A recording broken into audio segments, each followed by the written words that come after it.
Hi, and welcome to Vanished in the North. Today we're going to be discussing a missing person by the name of Nicholas Marion, who was visiting Yuwu on Vancouver Island in British Columbia for a Canada Day festival with his wife Dory, who would be doing some face painting for the event, and he was looking forward to enjoying a performance by Busta Rhymes. The 38-year-old had a restless evening, and at 6:30 a.m. on Sunday, June 30th, 2024, he made a comment, "It's all my fault," and then he told his wife he was going for a walk. He left his cell phone, wallet, and jacket at the residence where he was staying. He was not familiar with the area as they were only visiting, but wife Dory Marion figured he had wandered to a dock close by. However, when she arrived at the dock, he was not there. Dory continued to search by driving around the area and stopping into a cafe to check to see if he had gone there. Because Nick had left his cell phone at the place they were staying, she could not call him. And later, when he was reported missing to the RCMP, they were unable to ping his cell phone.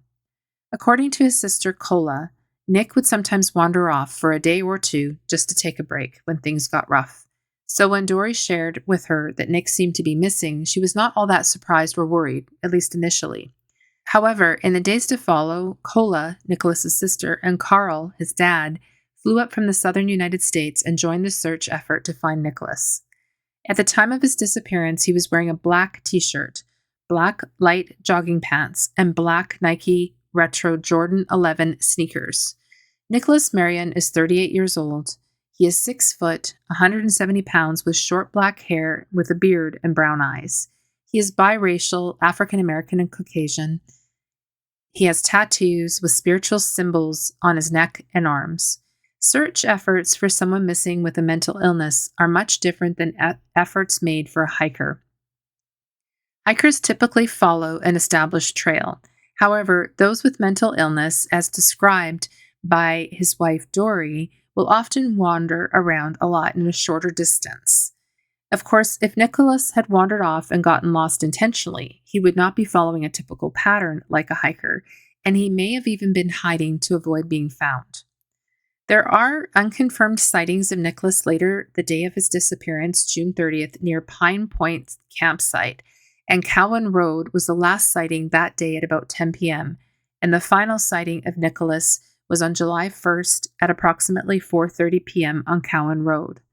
According to wife Dory Marion, she expressed deep concern due to his recent mental health challenges following his mother's death, and noted that he had been quite depressed and not his usual outgoing self for about a month prior to his disappearance. Multiple days of searching were conducted by RCMP and volunteer search and rescue groups with no success and no significant clues being found to date, with the exception of a black H&M t-shirt that was confirmed much later after being found, and DNA testing done on it confirmed it did in fact belong to Nicholas. A local resident on Cowan Road had reported their home had been broken into during the days between the 30th and the 1st, with nothing significant being stolen, and just a few items of clothing were disturbed in the home, and a bedsheet and blanket were believed to have been taken. This may or may not have anything to do with Nicholas. The official search for Marion was called off 1 week, with the investigation remaining open, and friends and family have still continued to search for him.